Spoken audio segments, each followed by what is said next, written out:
Shabbat Shalom a todos os irmãos e irmãs, amigos e amigas que estão vendo esse vídeo para mais uma explanação de uma paraxá. Bruchim Habayim, sejam todos bem-vindos.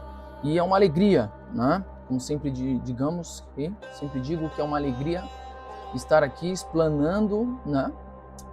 Essa paraxá tão maravilhosas, né? Maravilhosa. Todas as parashiot são maravilhosas, nos edifica, nos ensina, tem um aspecto espiritual que traz ensinamentos para o nosso dia a dia, Baruch Hashem. Essa semana estamos sendo regidos pela parashá Kitzá, né? Do Sefer de Shemot, Êxodo capítulo 30, versículo 11 ao 34, versículo 35.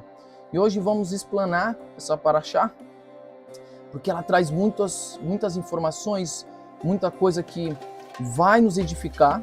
E eu peço para vocês que vocês sigam, se inscrevam no canal, né? Você que não é inscrito, inscreva-se no canal, compartilhe com seus amigos, porque será bem edificante. E que as palavras desse shiur, que tragam refuá shelemá, cura completa para a Aniele Moura Rodrigues Pereira, nossa irmã que está passando por um momento difícil, e que as palavras desse shiur sejam para a refuá shelemá dela, tragam cura completa para a sua alma. Bezrat Hashem. Então, vamos começar essa paraxá tão edificante, né? Que essa semana fomos regidos e estudamos. E a paraxá da semana passada, nós vimos no ensinamento que eu trouxe o ocultamento do nome de Moshe Rabbeinu, né? Após o povo de Israel ter praticado o pecado do bezerro de ouro, Moshe pede para Kadosh Baruch Hu que se ele não perdoasse o povo, então que apagasse ele de seu livro. Aqui nessa paraxá, na paraxá de hoje, na paraxá dessa semana, é onde isso acontece, né? Onde que está relatado essa fala de Moshe Rabbeinu. Em Masechet Shabbat, o 38b, é trazido que quando Moshe subiu aos céus para receber a Torá, os anjos pediram a Hashem que a mantivesse lá e não desse aos seres humanos na terra. Então Hashem pediu para Moshe que ele respondesse para aos anjos, o porquê a Torá deveria ser dada aos seres humanos. E assim respondeu Moshe, que uma vez que os anjos não possuem corpo, não tem ligação com esses atos, que a Torá é cumprida por intermédio físico, né? A eles, os anjos, só cabe somente a parte intelectual e espiritual da Torá. Portanto, é importante baixá-la à terra e concedê-la aos seres humanos, para que a cumpram com todos os seus órgãos físicos na prática. O autor do livro Yad Yehezkel, A Mão de Ezequiel, escrita pelo rabino Yehezkel Levenstein, na página de 167, deduz daqui que é necessário que todo o corpo participe do estudo da Torá. Uma vez que Moshe venceu a discussão com os anjos, argumentado que os seres humanos possuem também corpo, é necessário fazer com que a Torá penetre nele por inteiro. Por intermédio disso, justificamos a alegação que a Torá realmente adequada e condizente conosco, né? Então, nós devemos, em todos os âmbitos da Torá, devemos estudar e meditar nela, mesmo quando estamos fisicamente longe dos livros, né, das literaturas. Devemos estar conectados com a Torá. Como está escrito na paraxá de Sefer de Devarim 6, essas palavras que hoje eu lhe ordeno devem estar sobre o seu coração. Ensine-as por completo a teus filhos. Fale sobre elas quando estiver sentado em sua casa e quando andar pelo caminho. ao se deitar e ao se levantar. Nosso mestre Yeshua também nos trouxe ensinamentos e nos ensinou para nós edificarmos nossa casa na rocha. Para que quando vier uma tempestade e investirem contra ela, ela não caia. Mas porque quem edifica a sua casa na areia, virá uma tempestade e investimentos contra ela, e ela não aguentará, e será grande sua ruína. Então é por isso que devemos edificar a nossa casa na rocha. A rocha é a Torá. Não? Essa é a rocha que devemos edificar a nossa casa. Nossa casa é o nosso corpo. Não? Então, para que a nossa queda não seja uma grande ruína, devemos edificar na rocha e não na areia. Porque se edificarmos na areia, grande será a nossa ruína. Não? Baruch Hashem. Esta paraxá é uma porção que remete ao pecado do bezerro de ouro, mas também remete a techuvá do povo de Israel. A Torá no capítulo 32 diz: Vayare an ki boshesh Moshe laredet min nadar. O povo viu que Moshe estava atrasado para descer da montanha. Urashi traz a seguinte explicação, que a palavra boshesh significa atraso, da mesma forma que em demora para vir, né? Demora a vir. E eles esperaram até que fosse tarde, bosh. Mas por que essa explicação? Porque quando Moshe subiu a montanha, ele lhes disse: ao final de 40 dias eu virei na sexta hora. E o povo pensou que o dia da subida fazia parte da contagem. Mas Moshe lhe disse: completos. Ou seja, 40 dias incluindo, né, a noite. E o dia de sua subida não incluía a noite anterior. Porque no dia 7 de Sivan, Moshe subiu. Então, consequentemente, o 40º dia da contagem era no dia 17 de Tamuz.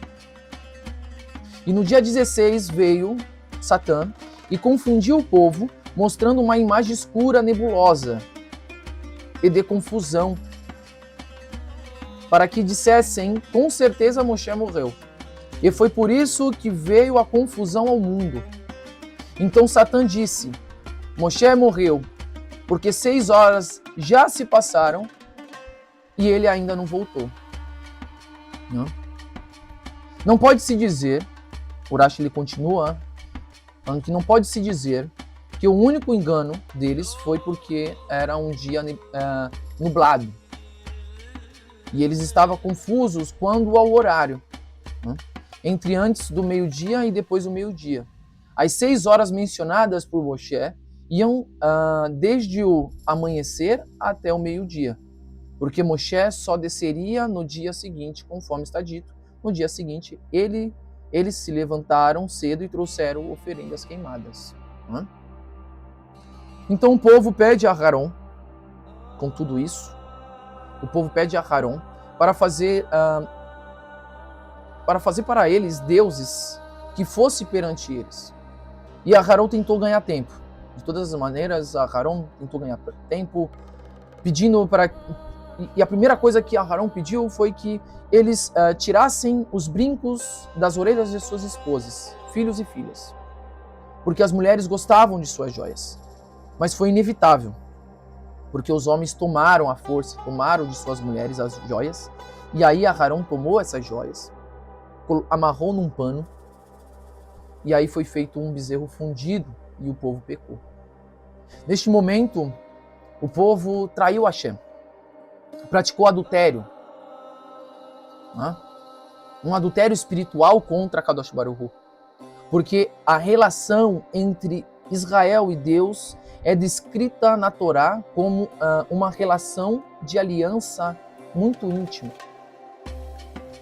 comparada a um casamento. E o Eterno tinha acabado de dar a Ketubá, a certidão de casamento para o povo, debaixo da Rupá, no Monte Sinai, né? Rupá considerado, o Monte Sinai considerado como uma Rupá.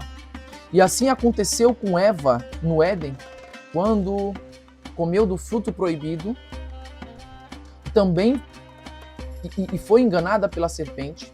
Também o povo foi enganado pela mesma serpente, ouvindo o Hassatan com a mentira que Moshe tinha morrido.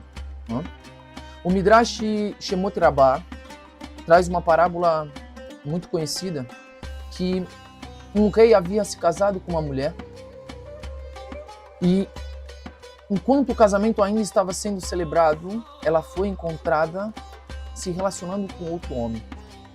Assim foi o povo de Deus. Enquanto o casamento ainda estava sendo celebrado, e Moshe, o mediador, foi pegar a Ketubá com o Eterno para a noiva assinar, ela foi encontrada se relacionando com outro. Assim,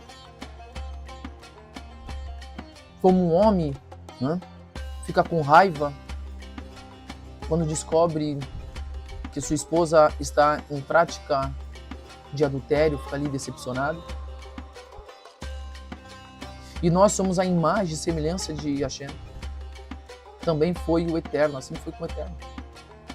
Por isso que todas as vezes quando suas criaturas são vistas praticando a idolatria, Hashem vê isso como uma traição. Porque nós fomos criados por Ele, fomos criados para louvar o Eterno. Só existe um Deus, um Criador. Né? E quando Ele pega o ser humano, a sua criatura, aquilo que Ele criou, praticando uma idolatria para outras divindades inexistentes, Ele vê isso como uma traição. Né? Vê isso como uma traição.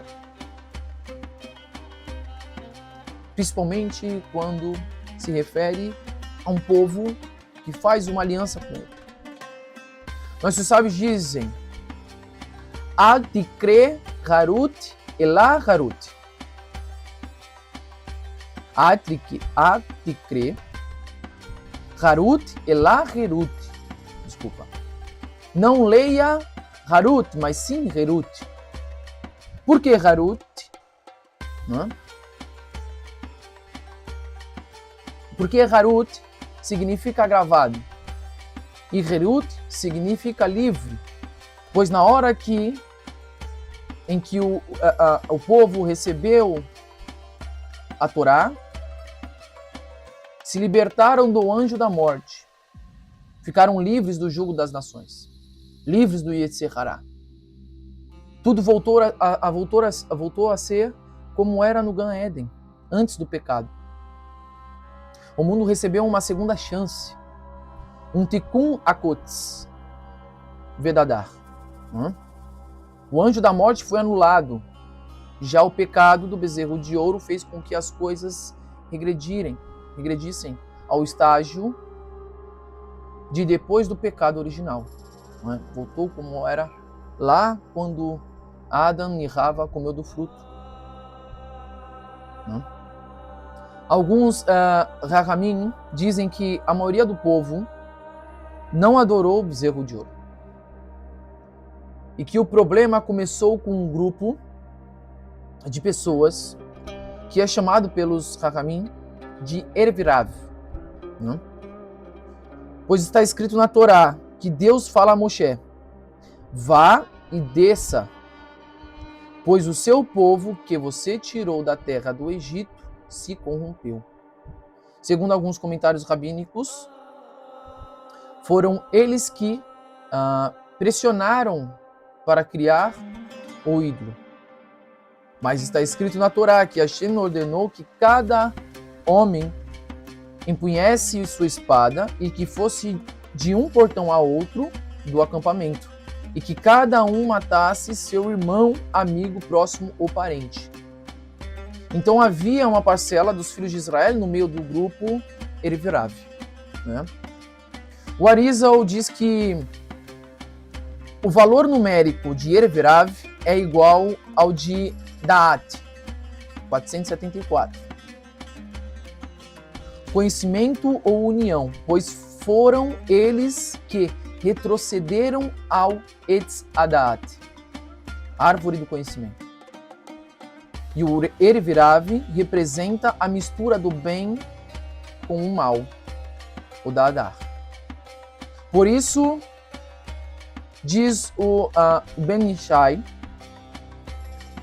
no Ben Yehoiada, Deus disse, Ler Red, vá, desça. E aí fala qual a necessidade de dar uma ordem dobrada, ir, descer. A resposta a resposta de vá, red, seu povo, o Erevirav, restabeleceu a confusão do Resh e Dalet, servindo o bezerro de ouro. Então, quando o grupo Erevirav fez ali a mistura, né, trouxe, né, à tona, né, novamente, é como se o povo tivesse comido do fruto do bem e do mal, da árvore do conhecimento. Eles trouxe a confusão em Duresh e Dalet, quando serviram o bezerro de ouro. Né? Então Moshe volta, né, depois que acontece o pecado do bezerro de ouro. Moshe volta até Hashem para espiar o pecado do povo, pois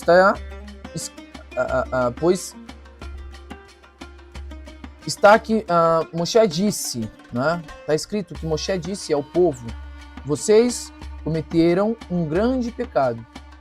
Agora eu subirei até Deus. Talvez consiga obter expiação para o pecado de vocês. Então, isso, Moshe, ele fala para o povo, né, que ia voltar até Hashem para ver se conseguia expiar o pecado deles. Né? E aí o Urashi, ele traz uma explicação, que é o seguinte, que no dia 17 de Tammuz, as taubas foram quebradas. Né? Nós sabemos que tem os Midrashim, que traz que quando Moshe desce, né, desce com as duas Luhot, e essas duas Luhot eram taubas extraídas debaixo do trono de Akadosh Baruch Hu. Né? E nessas duas Luhot, elas continham letras angelicais, muito santas, que quando Moshe veio com ela, né, e presenciou aquilo, o bezerro, né, as letras quando viram o bezerro, elas se extraíram da pedra, voltaram para o Shammai, né, e aí a pedra se tornou pesada e Moshe lançou elas, né, porque as letras deixavam as Luhot leve. E quando elas viram que o povo não era digno da Torá, daquelas letras. E aí ela volta, porque essas letras foram escritas, essa Luhot foi escrita com o dedo de Akadosh Baruch Hu. Então o Urashi, ele diz que no dia 17 de Tammuz, as tábuas foram quebradas. Né? E no dia 18, Moshe queimou o bezerro de ouro e puniu os pecadores. Né? E no dia 19, subiu novamente ao monte. Conforme está escrito, no dia seguinte, Moshe disse ao povo. Ele ficou lá por 40 dias e implorou por misericórdia. E nós vimos que na Parashá fala dos 3 atributos, né, da misericórdia. Ali fala os 3 atributos completos que recitamos em Selechot. Conforme está escrito, e caiu diante de Deus. No primeiro dia do mês de Elu, foi dito a Moshe, esteja pronto pela manhã, suba o monte Sinai, para receber as últimas tábuas.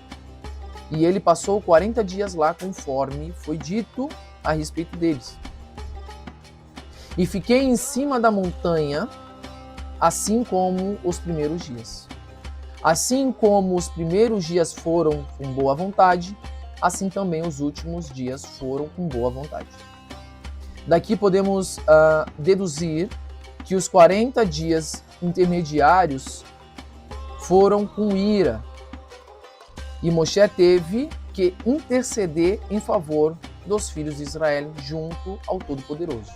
No dia 10 de Tishrei, Deus se apaziguou com Israel e com alegria e com todo o coração. E ele disse a Moshe: eu perdoei conforme você falou. Deus então deu a Moshe as segundas tábuas e Moshe desceu e Deus começou a ordená-lo acerca da obra do tabernáculo. Esse é o comentário do Rashi, né? Baruch Hashem. E através disso, né? Então aqui, como vimos, Moshe subiu no primeiro dia de Elu, né? Que é o início de Selihot, né? No primeiro dia do mês de Elu, nós iniciamos as Selihot, né? Que são daí em 30 dias, do primeiro dia até o último dia de Elu, do mês de Elu, dá 30 dias, né? Mais 10 dias do mês de Tishrei, contando com Yom Kippur. Então 40 dias. E só no final, que né, no dia 10 de Tishrei é Yom Kippur, né? Fazemos jejum de 24 horas. Né? Só no final do dia 10 de Tishrei, Moshe desce com as duas Luhot Habrit, né, as tábuas do pacto, e com a notícia de que Hashem havia perdoado o pecado do povo. Né? O Zohar Nassau, no item 28, diz: este é o mandamento de Teshuvah, e isto é Biná. O que é Biná? Ela é as letras Ben Yod Rei, filho de Yod Rei. Esse filho é Vev, que está anexa a ela e recebe de seus Morim de Yod Rei. E o que seria Morim? Né? Morim em hebraico e no contexto da Cabala é mente. A mente de Yod Rei. Então, qualquer um que se arrepende, né, que se arrependa, inicia o processo de Teshuvah, é como se ele estivesse devolvido a letra Rei, que é a Malhut, o reino, para a letra Vev, que é Yod Rei, com o qual a Havaiá é completado. Né? Então, Havaiá é completado quando, desculpa aqui, né, a pronúncia, Havaiá é completado quando é devolvido o rei para o Vev, para o tetagrama, bendito, né? Então as letras Yod Rei, que agora eu vou explicar aqui para vocês esse comentário do Zohar Nassau, da Parasha Nassau. Então as letras Yod Rei é Atzilut e Briá, né? Que são os mundos da emanação e criação. E é no mundo da emanação que fica Da'at, né? Tem a Sefirot, fica Da'at, fica no meio. Da'at é conhecimento, né? A letra Vev é Yetzirah, que é o mundo que é o mundo da formação, né? Que é onde se forma o homem, né? Que é onde fica Yesod. A letra Rei é Asiá, que é o mundo da ação. Então, quando uma pessoa faz Teshuvah, é como se ela tivesse devolvido a letra Rei para a letra Vav. E o que isso significa? Que quando uma pessoa faz Teshuvah, a ela é devolvido o Malhut, o reino, e ela se torna Ben ou Bat Yud Rei, filho ou filha de Yod Rei, né? Filho ou filha de Deus. Baruch Hashem. Então veja como é intenso, né? Como que é importante. Tudo tem um sentido, tem um aspecto, né? E o Zohar continua no item 29, dizendo que a letra rei é certamente uma confissão de palavras. Este é o sentido de levai palavras convosco e regressai ao Senhor, dizei para ele, que possamos apresentar os frutos dos nossos lábios. Certamente quando um peca, ele faz com que o rei abandone o Vev, porque o Vev é o homem, né? Faz com que ele abandone o Vev. Foi por isso que o templo foi arruinado. Israel foram removidos de lá e foram exiliados entre as nações. Por essa razão, qualquer um que se arrependa causa o retorno do rei para a letra Vev. Baruch Hashem. Quão importante, né, é nosso estudo aprofundado para poder entender isso, quão importante é a Teshuvah. E no final vai ter um sentido para tudo isso, né? Fiquem até o final. Antes e depois do pecado do bezerro de ouro, Hashem dá o mandamento do Shabat.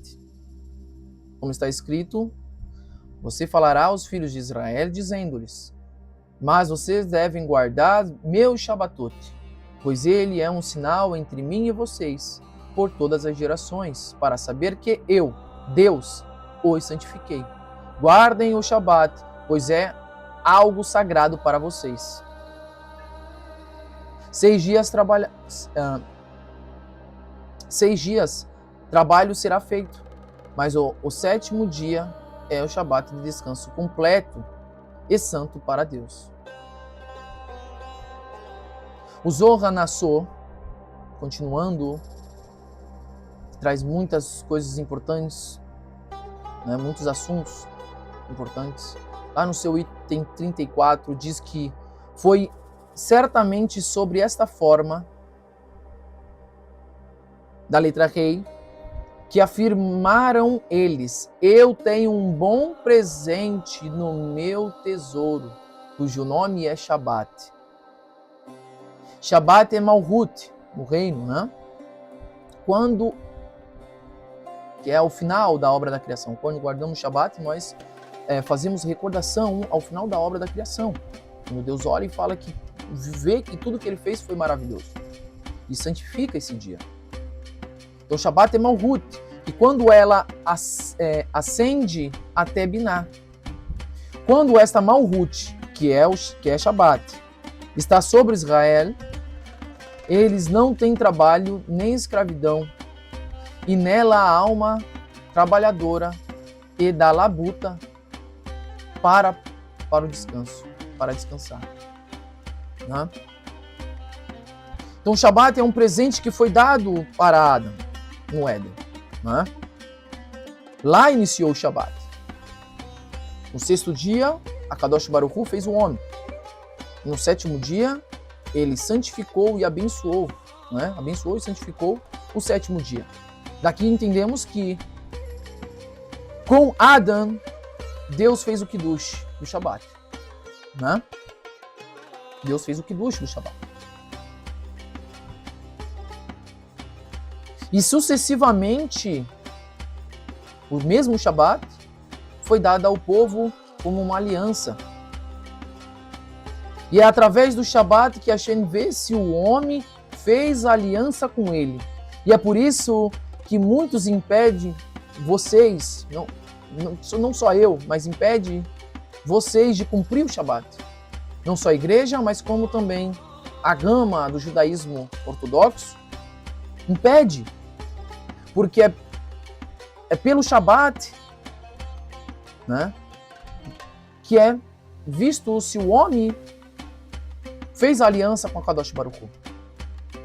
Então, porque quando nós cumprimos, nós assumimos e fazemos uma aliança com a Kadosh Baruch Hu, é através do Shabat. Não é? Como traz o Rashi em seu comentário, é um grande sinal entre nós, de que eu os escolhi para lhes conceder como herança o meu dia de descanso para o repouso. Por esta razão, a Escritura repetiu a palavra Shabat para nos informar que está proibido todo tipo de trabalho nele, até mesmo um trabalho que seja necessário para preparar alimento, assim como em Yom Kippur, em cujo texto está dito: é um Shabat de descanso completo para você.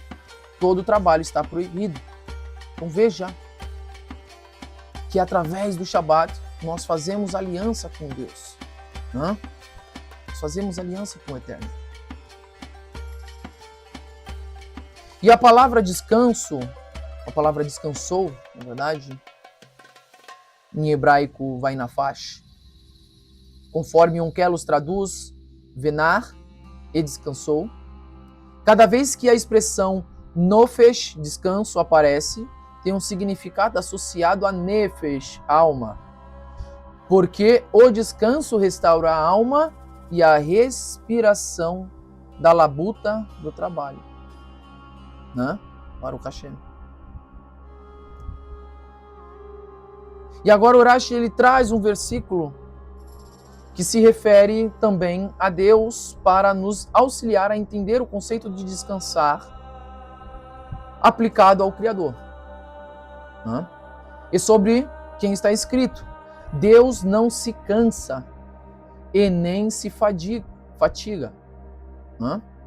E toda a ação foi realizada pelas suas palavras. E ainda está escrito que descansou para dar a entender ao homem o que é possível ser entendido. Nós descobrimos duas questões no trabalho.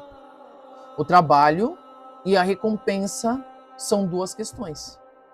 O trabalho não é o lugar da recompensa. Ou seja, que o tempo do trabalho e o tempo da recompensa são separados. O trabalho e a recompensa estão no mesmo lugar e ao mesmo tempo. O trabalho significa que um tem de fazer um movimento e o movimento também ocorre de três maneiras: trabalho do corpo, trabalho da mente e trabalho interno, que é o mais difícil.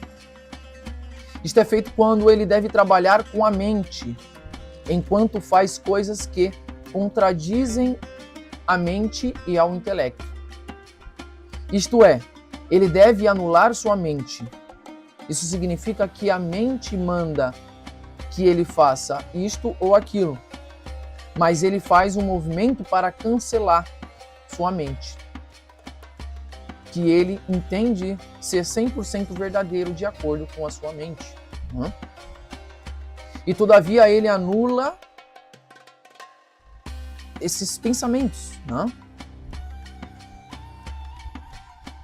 E este é o verdadeiro trabalho.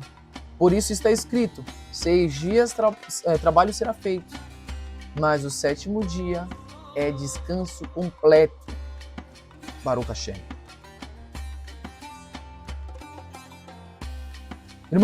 Irmãos, com tudo isso, dito aqui, essa explanação, aqui aprendemos a importância do Shabat, a importância da Teshuvah.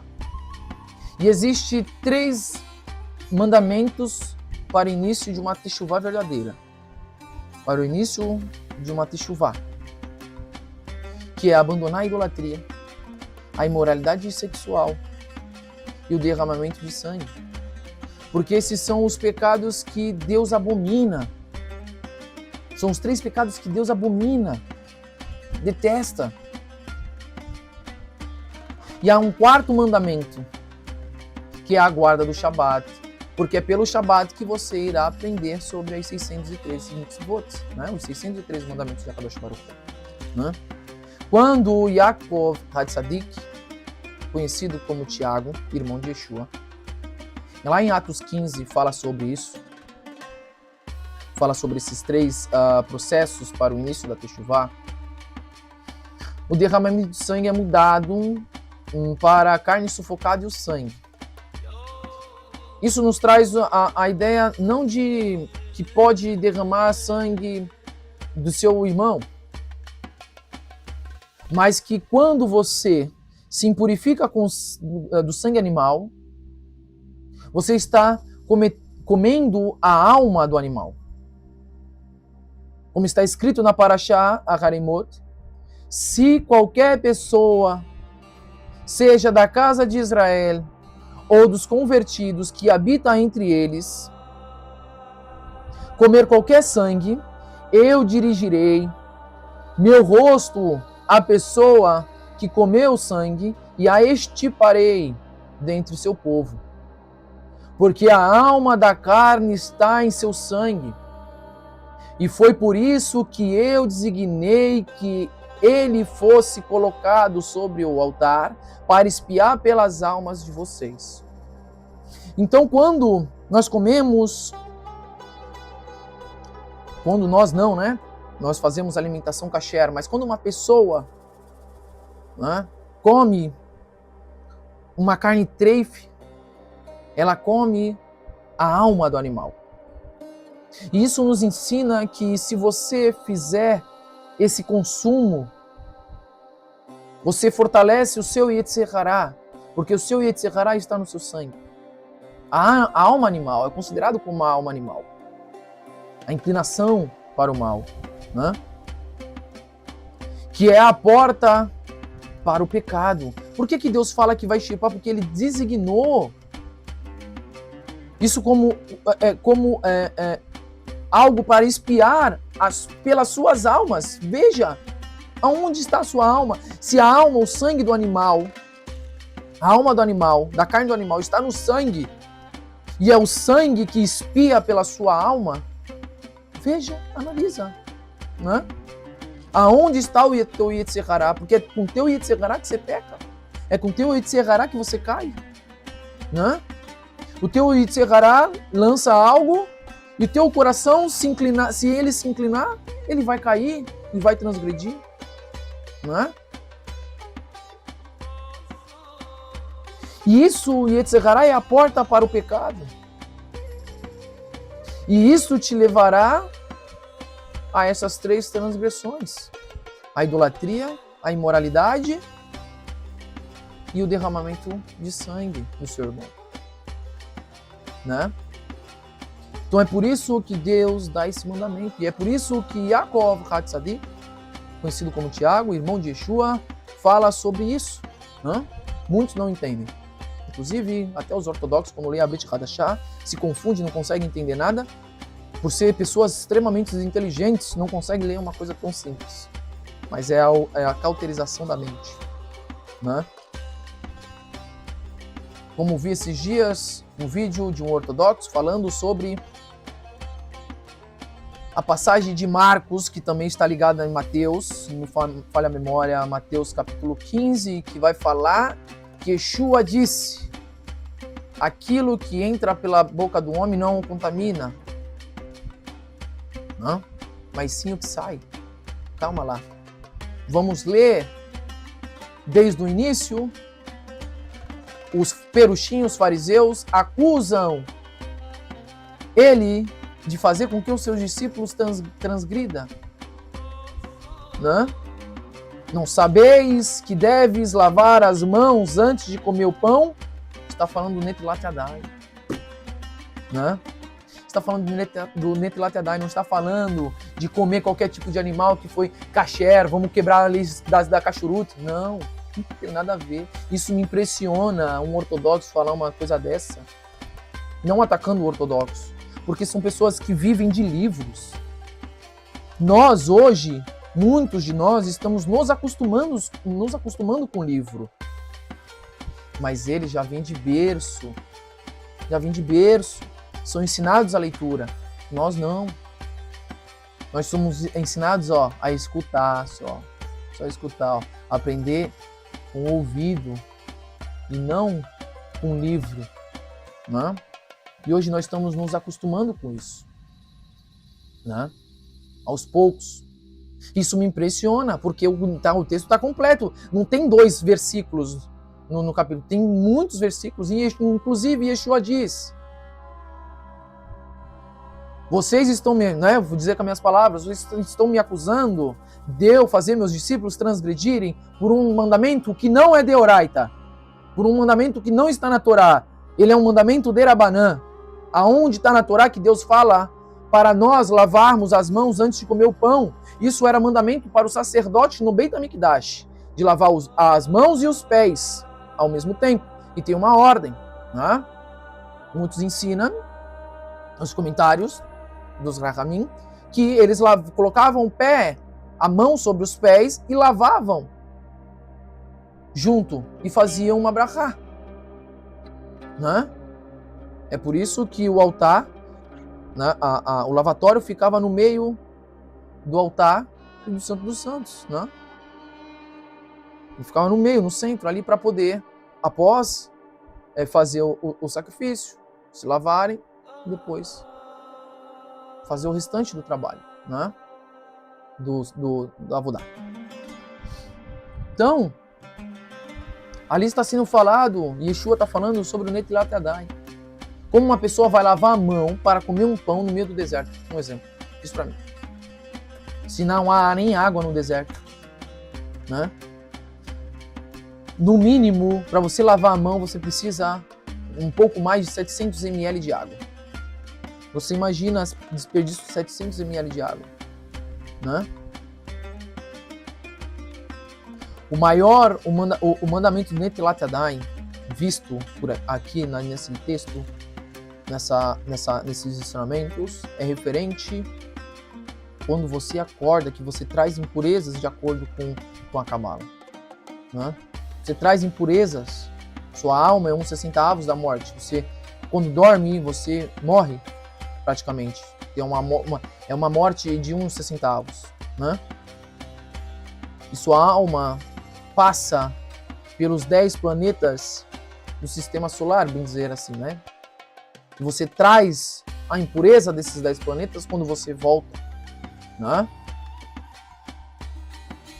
E essas impurezas ficam nas unhas, na mão.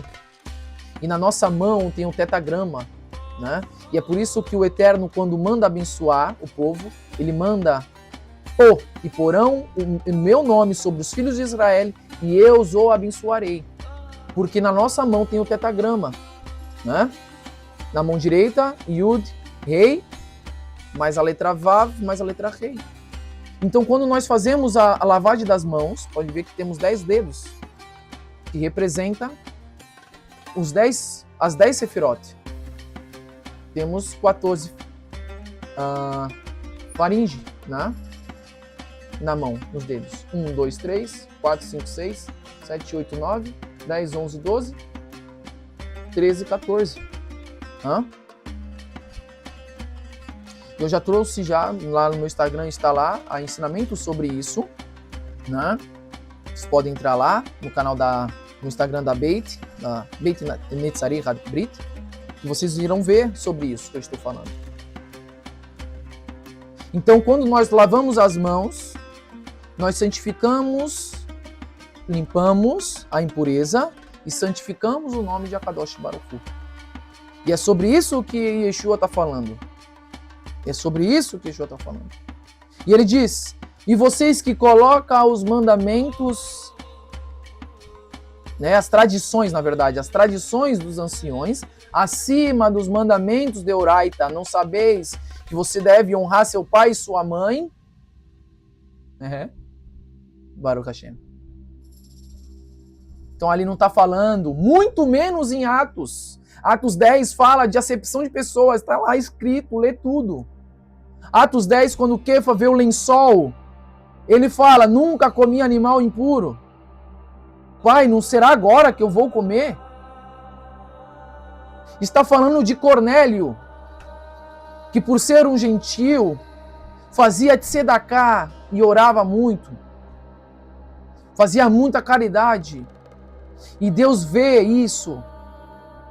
Né? Fazia muita tzedakah, e Deus vê isso. Deus não faz acepção de pessoa quando a pessoa faz aquilo que é correto. né? Ele não faz acepção de pessoas, ele faz acepção de pessoas quando a pessoa pratica a idolatria. Assim, vamos bem dizer, acepção, né? Porque ele abomina esses pecados. E aí ele separa. Não é que ele faz acepção da pessoa num julgamento, não, ele é justo. O julgamento é para um, não é para outro. Se uma pessoa, Hasve Shalom Aleinu, praticar o sexto mandamento contra o seu próximo e a outra fizer a mesma, vai ser julgada da mesma forma. Não há acepção nisso. A acepção é daquelas que cumprem os mandamentos e daquelas que não cumprem, né? E ali Cornélio estava cumprindo o mandamento de amar o próximo como a si mesmo. Então ali Deus estava falando, não faça acepção de pessoas. Ele está lá, cumprindo aquilo que é correto, fazendo aquilo que é correto. Vá lá, vá até Cornélio. Leia tudo. Ali não está falando de kasher, de animal kasher, de abatimento. Ali não está falando que está tudo liberado, está tudo santificado. Como que Deus vai santificar algo que ele já impurificou desde o começo da criação? Isso me incomum. E aí nós olhamos e nos surpreendemos quando isso vem de um ortodoxo, né? Não lê tudo. Isso normalmente nós até entendemos, né, do cristão, né? Porque muitos têm preguiça de ler, de estudar, e aí coloca a Bíblia debaixo do braço, vai para a igreja, volta, vai sem saber nada, volta sem saber menos ainda, né? Então, isso está escrito, é isso que está escrito ali, né? Yeshua não aboliu nada. Yeshua, pelo contrário, não lance mais lenha. Yeshua foi um homem, Mashiach, ungido, escolhido, né? Independente de quem acredita, quem não acredita, tudo bem. Mas ele é um homem, não é Deus, né? Não é Deus, isso está claro. Ele mesmo fala. No Hassatan, atormenta ele e fala: se prostre diante de mim e eu lhe oferecerei tudo isso, te darei tudo isso. Olha aqui, ó, quanta coisa. Não come da montanha, olha quanta coisa que eu vou te dar. Tudo isso aqui será seu. Ele fala algo do tipo: você não está me reconhecendo? Ele fala isso, eu sou Deus? Ele fala isso? Ele não fala isso. Ele fala o quê? O Eterno falou que é só a ele se prostrar. Devemos nos prostrar só a Kadosh Baruch Hu, a mais ninguém. João 3,16 fala que Deus amou tanto esse mundo que deu seu único filho para todo aquele que nele crê, não pereça, mas tenha vida eterna. Deus amou tanto esse mundo que deu seu filho. Aonde que ele é Deus? Aonde que ele é criador? Aí a pessoa ela tem que ser muito desprovida da inteligência para não conseguir entender a própria língua. Outro fala: Pai, assim como eu sou um contigo, que eles sejam um com o Senhor também. Aonde ele fala: não, vocês são um comigo agora. Foi isso que ele falou? Não.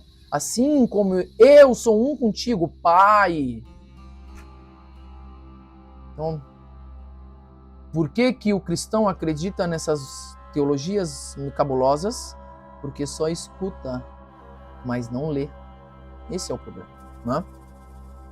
Então, veja como que nós vamos aqui, passa para mais de horas, mas para finalizar, veja como é importante nós extrairmos, estudarmos, lermos, tem que ler, tem que buscar, tem que garimpar, porque tem muitas informações que se unem e que, de fato, traz uma linha de conhecimento e eleva a nossa alma, né? Lá na Brit, se nós formos ler a Brit Hadashah, eu sempre aconselho a pessoa excluir tudo que é carta paulina, porque Paulo foi uma pedra de tropeço para os nazarenos. Epifânio de Salamina fala sobre isso, muitos, e os pais da igreja também trazem muitas referências sobre a diferença de Paulo para os nazarenos, por mais que os dois, tanto os nazarenos como Paulo, falava da mesma pessoa, a diferença é que os nazarenos andavam com Yeshua, né? Paulo não. Paulo nunca conheceu, nunca viu, sequer. Até a própria história traz que as escritas de Paulo é antes das escrituras dos 4 evangelhos, né? Da divisão dos 4. Devemos entender isso e estudar a história. E os próprios pais da igreja traz que os nazareanos observavam o Shabat, a Brit Milá, os Yamim Tovim, as festas bíblicas, né? E a Kashrut. Está escrito lá. E vemos isso em Atos, né? Em muitas outras passagens, passagens da Brit Hadashah, quando Yeshua separa os peixes bons daqueles peixes ruins, que nada mais nada menos é os frutos do mar, que vieram junto na rede, ele separou, né? Os peixes ruins, tudo que é fruto do mar, e peixe que era de casco, aqueles que tinham barbatana e escama, permitido dentro da Kashrut, né? Muitos ainda ousam dizer que eles não comiam carne, né? Uma parte dos nazareanos não comiam carne. Mas aí a gente podemos colocar a um outro grupo, né? O grupo, os discípulos de João Batista, muitos deles não, a maioria deles não comiam carne, eram vegetarianos, né? Muitos até ousam dizer que eram veganos, né? Os essênios, né? Se preservavam também muito, não gostavam de ficar perto de pessoas, ficavam isolados nas suas casas, nas suas tendas, não saía, eram extremamente isolados, né? Então tem todo esse contexto, tem que estudar a história para poder debater, defrontar essas mentiraiadas que é contada tanto de um lado quanto de outro, né? Baruch Hashem. Então veja como é importante e vamos trazer tudo isso aqui, né, para vocês. Vamos trazer isso tudo, traremos tudo isso detalhadamente, com tempo, para não haver erro, trazer fontes e etc.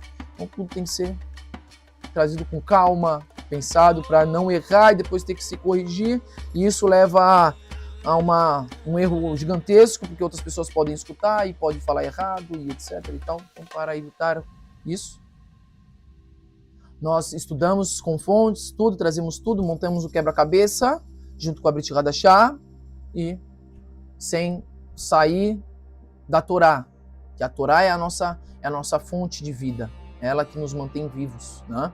Baruch Hashem. Hazak Varu, irmãos, eu agradeço a todos que assistiram até aqui.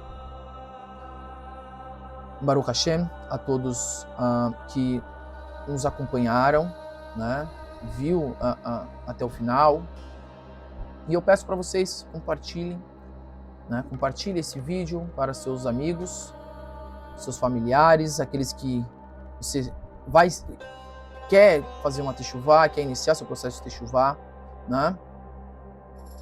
Eu vou deixar na legenda aqui o nosso Instagram, né? Eu peço para vocês se inscrevam no canal, curtam, compartilhem, comentem. E também pedimos orações para a irmã Aniele Moura Rodrigues Pereira, que está passando por um momento difícil, de grande enfermidade, né? E sua família lhe aguarda para estar cumprindo os mandamentos, né? Guardando o Shabat em sua casa. E pedimos que vocês possam estar orando por elas, rezando, incluam elas nas suas rezas, nas suas tefilot, né? Para que Deus, Akadosh Baruch Hu, envie Refuah Shelemah sobre sua vida, a cura completa. Bezrat Hashem. Eu agradeço a todos que chegaram até aqui, né? A todos uma ótima semana, uma boa continuação de Shabbat. Shabbat Shalom a todos. Que o Eterno possa abençoar a vida de cada um de vocês. Shalom, Shalom e Lehitraut.